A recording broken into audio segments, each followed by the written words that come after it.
Ghaziabad police को उस समय बड़ी कामयाबी हाथ लगी जब 50,000 के इनामी मनोरंजन उर्फ मनोज को गाजियाबाद के इंदिरापुरम पुलिस ने गिरफ्तार किया। मनोरंजन उर्फ मनोज ने वर्ष 2012 में अपनी पत्नी की हत्या कर दी, जिसके बाद से आरोपी मनोज फरार हो गया था। पुलिस ने मामले का खुलासा करते हुए आरोपी मनोरंजन उर्फ मनोज को उड़ीसा पुलिस के सहयोग से उड़ीसा से ही गिरफ्तार किया। आरोपी मनोज उर्फ मनोरंजन ने अपनी पत्नी गीता से वर्ष 2007 में प्रेम विवाह किया था। वो कुछ साल बाद मनोज और गीता अलग अलग रहने लगे। पति से अलग रहकर गीता घरेलू मेड का काम करने लगी थी। 29 अक्टूबर 2012 को जब गीता थाना इंदिरापुरम क्षेत्र के वसुंधरा इलाके में घरों में काम कर वापस जा रही थी, तभी रास्ते में मनोज ने अपनी पत्नी गीता को गोली मार दी और उसकी हत्या कर मौके से फरार हो गया। जिसके संबंध में मृतका गीता के भाई ने मनोज के खिलाफ मुकदमा भी दर्ज कराया था, लेकिन मनोज मौके से फरार होने के बाद पुलिस के हत्थे नहीं चढ़ा। हालांकि पुलिस ने इस दौरान उसके NBW भी जारी किए और कुर्की के भी आदेश दिए। बावजूद उसके मनोज पुलिस गिरफ्त से दूर था, लेकिन आखिरकार पुलिस ने मुखबिर की सूचना पर मनोज को उड़ीसा से उसके घर से ही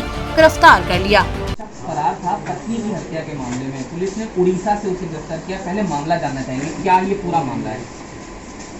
पुलिस महानिरीक्षक महोदय द्वारा अपराधियों की धरपकड़ अभियान के तहत इंदिरापुरम पुलिस के द्वारा पिछले 10 साल से फरार इनामिया अपराधी मनोरंजन उर्फ मनोज को गिरफ्तार किया गया है, जो 10 साल पहले अपनी पत्नी की हत्या करके फरार था। हत्या किस तरह से की थी? क्या हुआ था? 2007 में इसने गीता यादव, जो उसके कलर लैब में काम करती थी, उसके साथ प्रेम विवाह किया था। 2010 से इसकी पत्नी से इसका अनबन रहने लगा। पत्नी इससे अलग रह के मेड का काम करती थी। एक दिन सुबह 8 बजे घटना के दिन अपना काम करके वो अपने घर जा रही थी। उसी दौरान रास्ते में इसने गोली मार करके अपनी पत्नी गीता की हत्या कर दी। ये क्या करता है सर? ये क्या करता था उस समय? ये कलर लैब चलाता था। फिर ये सर फरार हो गया।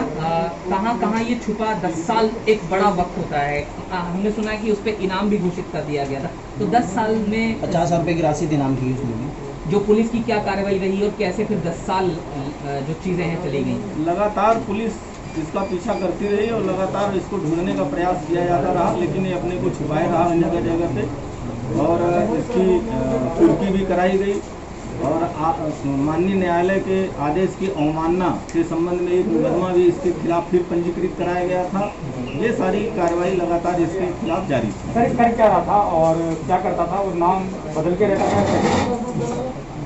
अभी वो नाम बदल करके और अपना भेष भी बदल लिया था और पूजा पाठ का काम कर रहा था।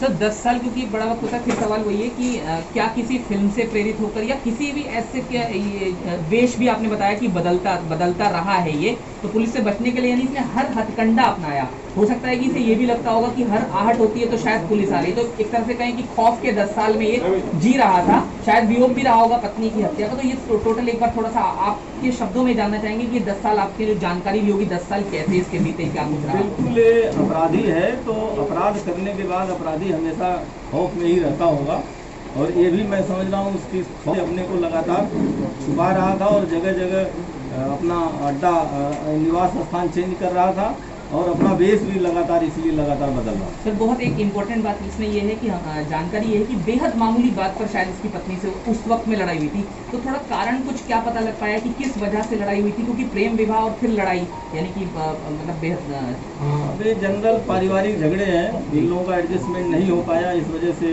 दोनों अलग रहने लगे।